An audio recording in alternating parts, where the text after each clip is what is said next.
Sejam todos muito bem-vindos, é um prazer imenso estar aqui com vocês novamente.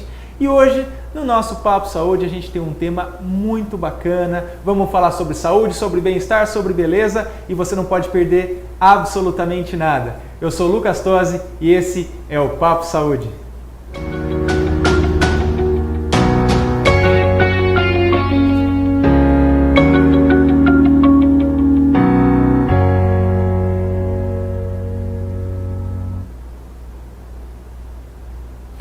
Começando o nosso programa de hoje, eu queria citar uma das frases que eu acabo falando para as minhas pacientes, quase que em todas as consultas.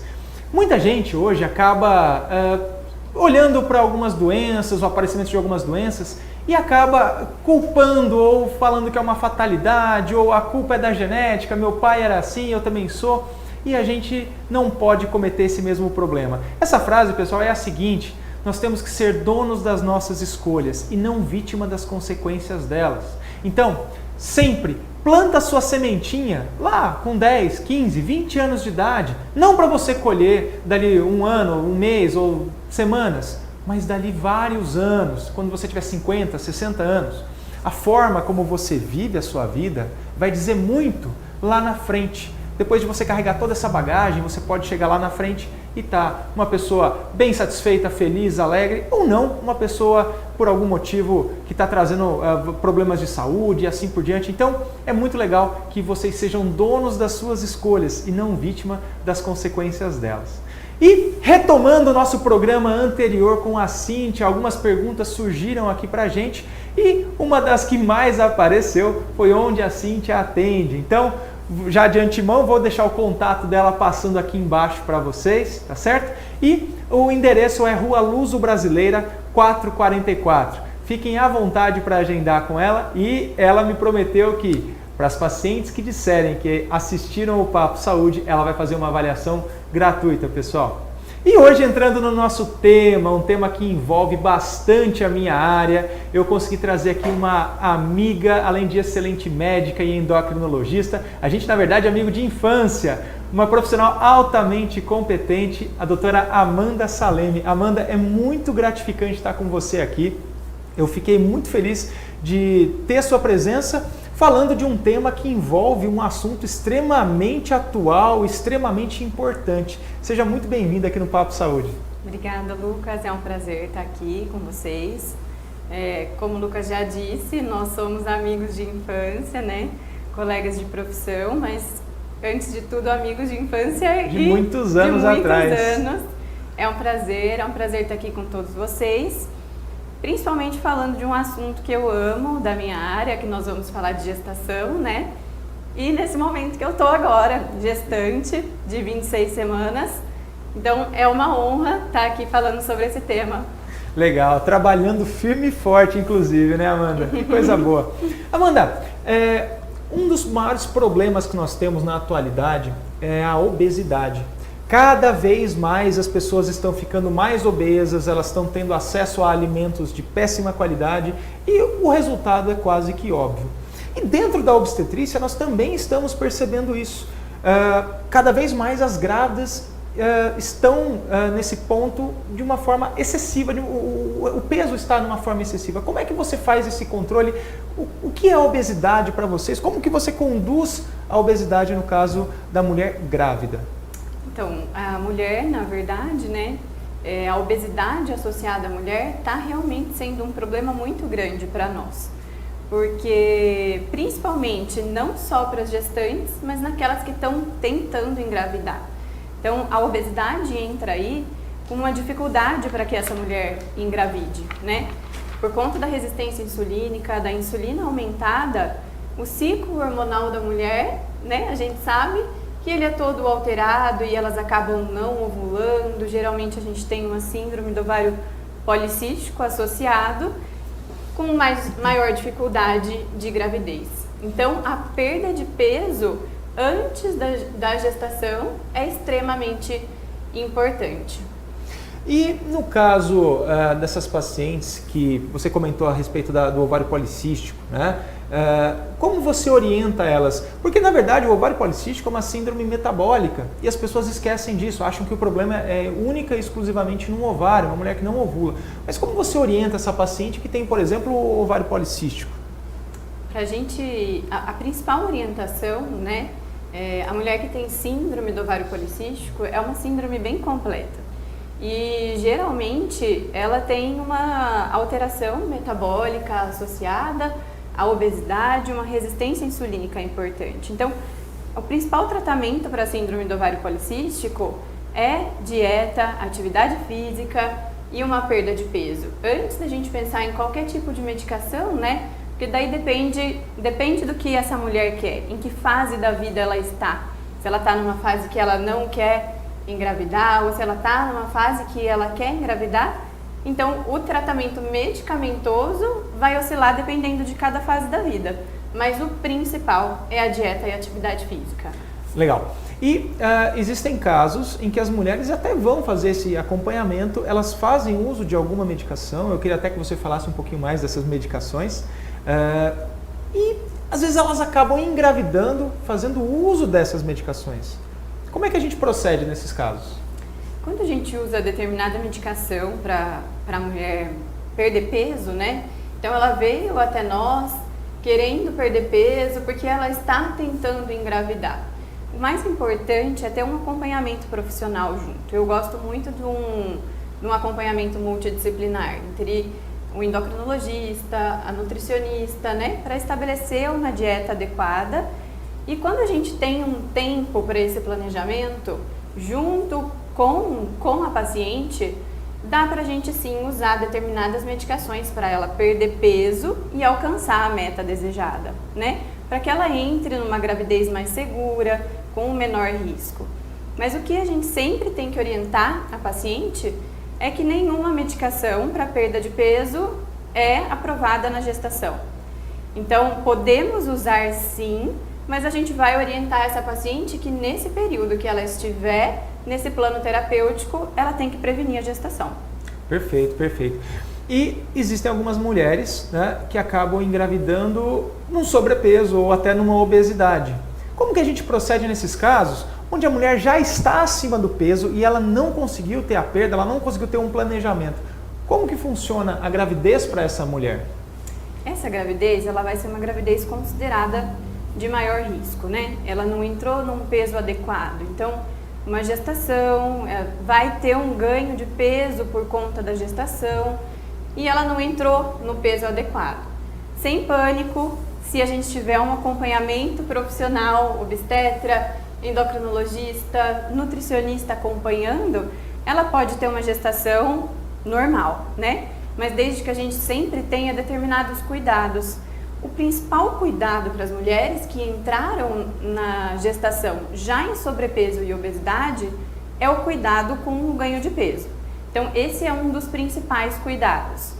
A gente até trouxe uma tabelinha para mostrar pro pessoal quanto mais ou menos, porque elas sempre me perguntam, né? Acho que elas acabam perguntando para você também, né, Lucas? Até quantos quilos eu posso ganhar? Quanto eu posso ganhar, né?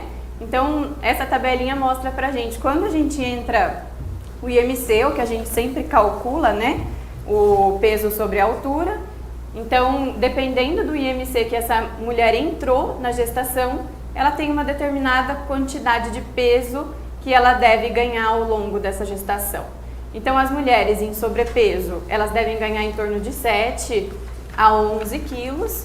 E aquelas mulheres que são obesas de 5 a 9 quilos. Tá certo. E vale a pena a gente dar uma olhada nessa tabelinha para acompanhar de fato que existe uma diferença conforme o peso da mulher, né, o peso que ela está no momento do início da gestação, esse ganho vai ser bastante variado, como a gente acabou de ver. E os riscos de uma paciente que está num sobrepeso, que ela acaba engravidando, os riscos principais de doenças e assim por diante. Como é que vai funcionar isso daí?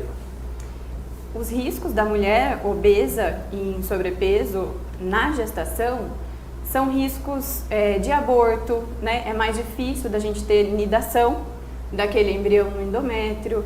Então, o risco de aborto, risco de malformação fetal. risco de um bebê muito grande ou até risco de um bebê muito pequeno.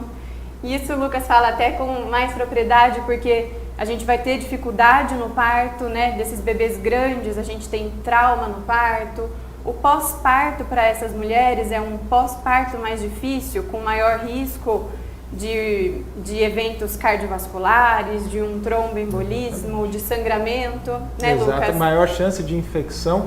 E um detalhe, Amanda, que as pessoas às vezes esquecem, a gente vê aqueles bebês de mais de 4 quilos, né, 4,5 kg, 5 quilos, aquele bebezão enorme. A gente costuma, os obstetras costumam chamar esses bebês de gigantes de pés de barro, porque eles estão acostumados com um ambiente rico em açúcar, com o pâncreas produzindo muita insulina para combater, e justamente por isso esse bebê ganha bastante peso.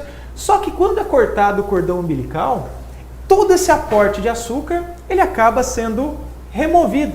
Dessa forma, nós temos um bebê com o pâncreas funcionando muito, mas agora sem a mesma quantidade de açúcar. Esses bebês grandes, pessoal, podem fazer uma hipoglicemia neonatal e isso pode trazer consequências absolutamente graves, como por exemplo convulsões e daí para frente. Então, às vezes a gente vê aquele bebezão e acha, poxa, que coisa boa. Nem sempre um bebê grande é um bebê saudável, né? Inclusive até a morte neonatal por conta dessa hipoglicemia, né? E para a mulher mesmo, ainda voltando ao risco na mulher, a gente não pode esquecer que a mulher que tem sobrepeso e obesidade tem maior risco de hipertensão na gestação, tem maior risco de doença hipertensiva gestacional e maior risco de desenvolver o diabetes gestacional. Isso é muito interessante, que essas doenças todas, elas acabam transformando uma gestação que poderia ser extremamente tranquila numa gestação de altíssimo risco. À medida que nós vamos associando todas essas comorbidades, nós vamos, obviamente, colocando essa paciente cada vez mais em risco e principalmente o feto. Então, é importante a gente estar sempre seguindo à risca as orientações da equipe multidisciplinar, como você falou muito bem, e, obviamente, seguindo as orientações do obstetra. E você falou uma coisa muito interessante sobre o diabetes gestacional. O que é o diabetes gestacional para uma endocrinologista? O diabetes gestacional é uma intolerância à glicose que é diagnosticada na fase de gestação. E a gente não vai fechar critério para um diabetes prévio. Então é uma alteração que acontece na gestação. Por quê? Durante a gestação a gente tem muito aumento de hormônios. E esses hormônios a gente chama de os hormônios contrarreguladores da insulina. Então o que eu vou ter? Uma maior resistência à ação da minha insulina por conta desses hormônios. Essa maior resistência, ela é desde o início da gestação, mas ela se intensifica porque esses hormônios aumentam muito por volta do segundo trimestre da gestação, entre 24 até 28 semanas. Então é a fase que a gente tem que estar mais atento e rastrear para que essa mulher tenha uma glicemia normal para a gente dar continuidade nesse acompanhamento numa gestação normal. Então a mulher deve, desde o início da gestação, dosar a glicemia de jejum e por volta de 24 a 28 semanas, aquelas que tiveram a glicemia de jejum normal, né, que a gente já classificou que está indo tudo bem, mesmo assim, por volta de 24 a 28 semanas de gestação, a gente deve fazer o teste de tolerância oral à glicose, aquele teste chatinho que ela sempre reclama. Ninguém gosta desse teste. E que inclusive eu vou fazer segunda-feira, já estou me preparando. Onde a gente ingere, né, uma quantidade boa de glicose, são 75 gramas, e a gente vai dosar essa glicemia então no jejum, 1 hora depois da ingestão e 2 horas depois da ingestão. Interessante, isso tudo que você está falando faz parte das complicações que a gente está acostumado a ver, como por exemplo a macrosomia fetal ou essas outras complicações maternas. E é interessante que no caso, por exemplo, do diabetes gestacional, a gente percebe realmente uma elevação de um dos hormônios, que é o hormônio lactogênio placentário. Então, ao mesmo tempo que nós temos a elevação de um hormônio que vai, de alguma forma, influenciar na produção do leite para a mulher, nós temos esse prejuízo e por isso que essa fase de 28 semanas é crucial, é onde nós temos a maior resistência, a maior chance de desequilíbrio desses hormônios e, consequentemente, os maiores riscos, talvez, né? Uma paciente descobriu que ela tem diabetes gestacional. Ela fez o exame glicêmico ou fez mesmo o TTOG, né, o teste de tolerância à glicose, e ela descobriu que ela tem diabetes gestacional. O que a gente faz a partir daí? Primeiro de tudo, ela deve procurar a ajuda do profissional, né? A gente já comentou sobre os riscos da mulher em sobrepeso e obesidade. Os riscos, quando a gente tem a diabetes gestacional, eles vão aumentar, né? Então, a chance desse bebê fazer uma hipoglicemia neonatal, como a gente comentou, é muito maior quando eu tenho diabetes gestacional. As chances de um parto traumático é muito maior. Então, a gente se preocupa mais ainda quando a gente tem o diagnóstico do diabetes.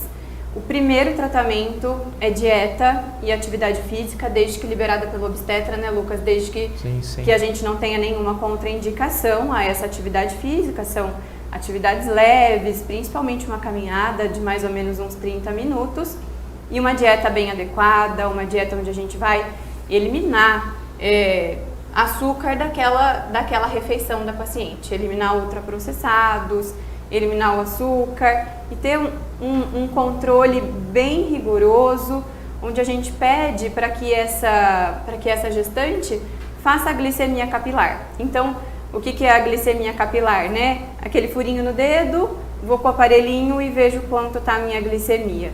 Isso precisa ser feito com bastante rigor, então deve ser feito no jejum. E em gestante a gente sempre pede com 1 hora após a refeição. Então no jejum, 1 hora após o café, antes do almoço, 1 hora após o almoço, antes do jantar e 1 hora após o jantar. De vez em quando elas querem matar a gente também pede na madrugada por volta das 3 horas da manhã. A gente vai fazer esse acompanhamento com essas glicemias capilar, dieta e atividade física por 2 semanas. Buscando sempre metas, né? Então eu quero uma meta de glicemia de jejum menor do que 95 e 1 hora após menor do que 140.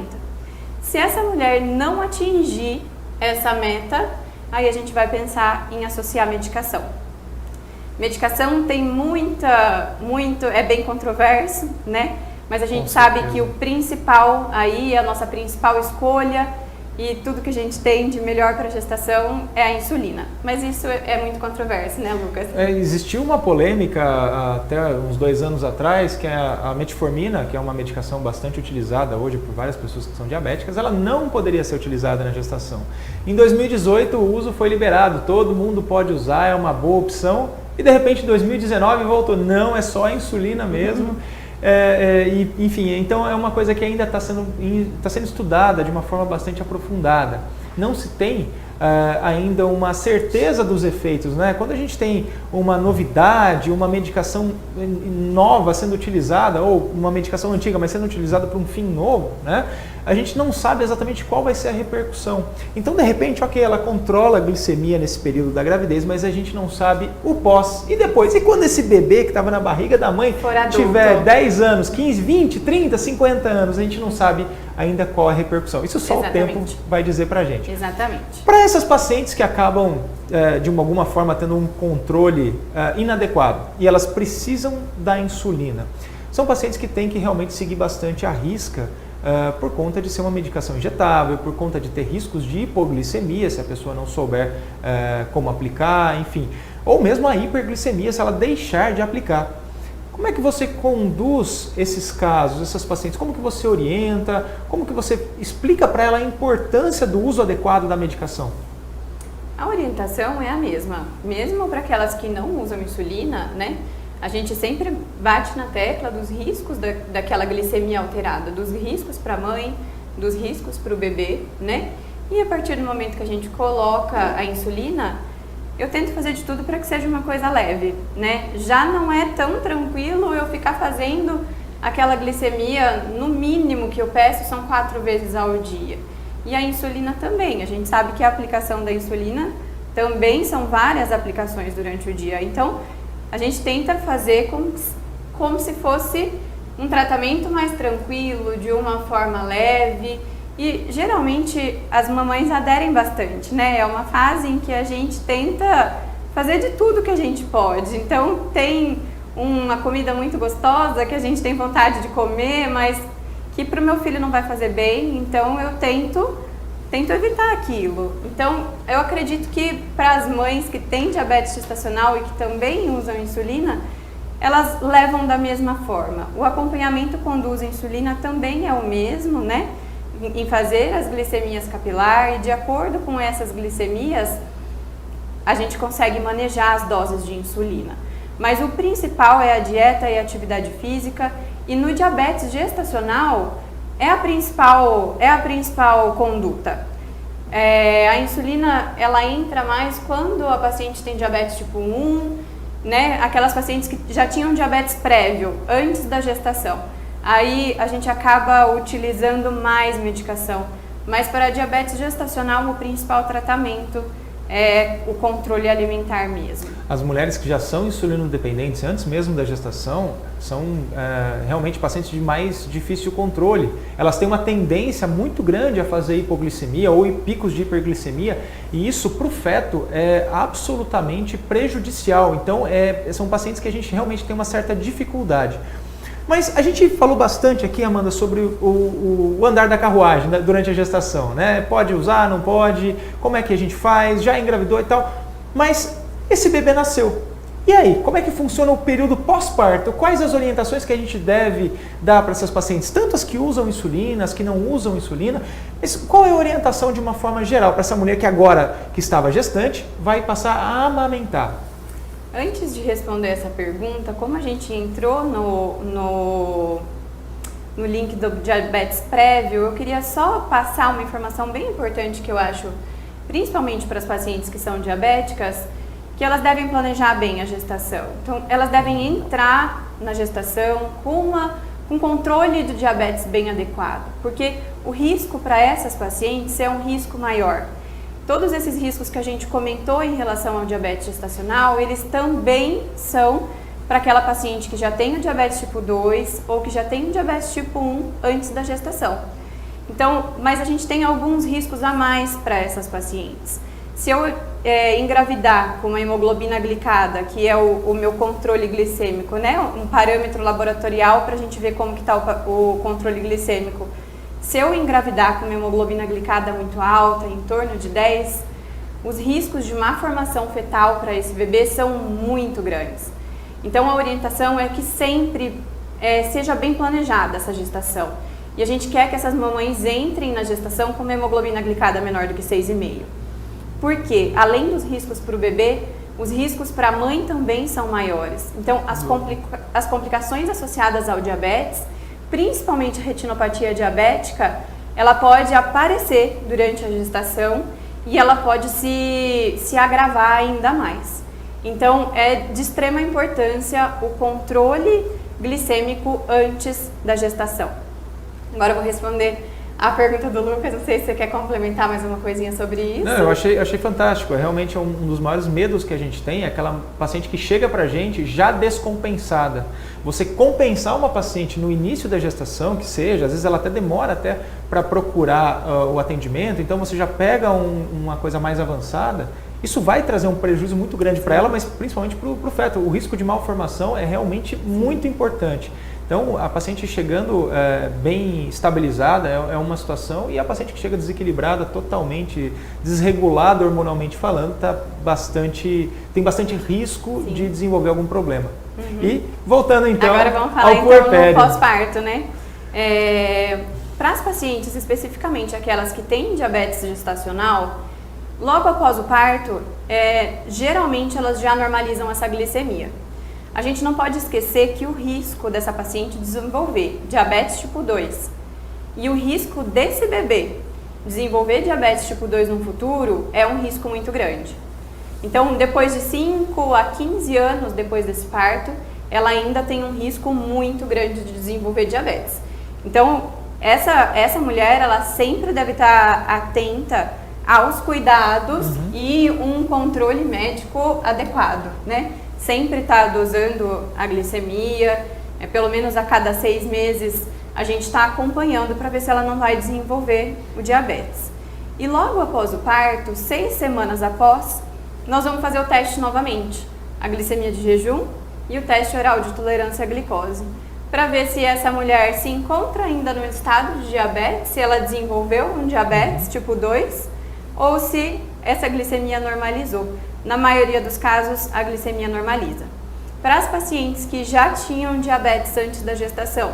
Então, diabetes tipo 1 ou diabetes tipo 2, como a gente já comentou que a gestação é uma fase em que essa glicose aumenta muito, que a resistência insulínica aumenta muito, essas mulheres elas também vão conseguir reduzir as medicações. Então, reduzir a dose de insulina que estava usando no período gestacional, e aquelas que também têm diabetes tipo 2, que fizeram uso de insulina durante a gestação, a gente vai retornar para os remédios via oral. Amanda, então, para a gente finalizar esse assunto, que como a gente viu é extremamente extenso, dá para a gente passar alguns dias falando a respeito disso, você tem alguma consideração final a fazer, alguma recomendação, alguma orientação? Passa para a gente agora a respeito do diabetes, da obesidade, assim por diante. Tem sim, só mais uma coisinha que eu queria falar. Algumas pacientes chegam para mim quando veem um quadrinho que a gente colocou, né, em relação a quanto de peso eu devo ganhar ou não devo ganhar. Algumas pacientes perguntam assim, mas necessariamente eu preciso ganhar essa quantidade de peso? E se eu ganhar menos peso do que isso? Né? O Lucas ajuda a gente também nessa resposta, mas eu queria deixar isso para vocês, que não necessariamente, a gente não tem que ganhar tudo aquilo de peso. O mais importante é o crescimento e o desenvolvimento do bebê. Então, eu preciso de uma dieta adequada para a saúde da mãe e para o crescimento e para o desenvolvimento desse bebê. Não necessariamente eu preciso ganhar aquilo lá que está na tabelinha. O que eu não posso, nas pacientes sobrepeso e obesidade, é ganhar além do máximo ali naquela tabelinha, e aí os riscos vão aumentar. E deixar de recado para vocês que a gestação é uma fase maravilhosa da vida, que a gente vai receber um bem mais precioso do mundo, né? E que dá sim pra gente ter uma gestação saudável. Mesmo as pacientes que têm obesidade como uma doença crônica, a gente pode ter uma gestação saudável mesmo entrando com um INC na obesidade na gestação. Então, o mais importante é a gente procurar os profissionais adequados, então ter o seu obstetra de confiança, fazer um acompanhamento com um endocrinologista, com uma nutricionista e se preparar bastante para esse momento, para que a gente tenha um bebê saudável, para que a gente passe por esse momento da melhor maneira possível. Amanda, queria de coração agradecer a sua presença aqui. Você falou de forma brilhante um assunto que é extremamente difícil, né? As pessoas não sabem o tanto que isso é difícil para a gente que é médico, tratar desses assuntos, conseguir convencer a paciente de que é necessário um acompanhamento diferenciado, um acompanhamento especial. Eu falo para elas, procurem os médicos da confiança de vocês. E você expôs isso de uma forma muito tranquila, muito clara. Eu só tenho a agradecer de coração a sua presença, é um prazer te receber aqui e com certeza a gente vai se ver mais vezes aqui para tratar de vários outros assuntos, já que a endocrinologia ela está presente basicamente de uma forma unânime na ginecologia e na obstetrícia. Muito obrigado pela sua presença. Obrigada a você, é um prazer estar aqui com você e com todos que estão nos escutando. Muito obrigada.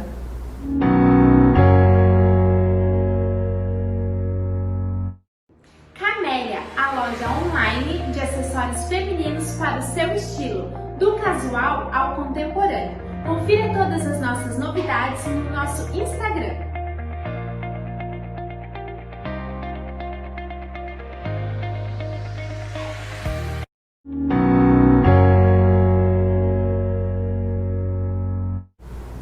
E depois dessa belíssima entrevista com a doutora Amanda Salem, eu trouxe para vocês uma curiosidade bem interessante. E em 2002, numa revista médica chamada Archives of Surgery, foi publicado um artigo que foi mais ou menos o seguinte: pegaram 33 cirurgiões de Nova York que faziam cirurgias por laparoscopia, que é a cirurgia por vídeo, com monitor, envolve tecnologia, e colocaram esses cirurgiões para jogar videogame no intervalo entre uma cirurgia e outra.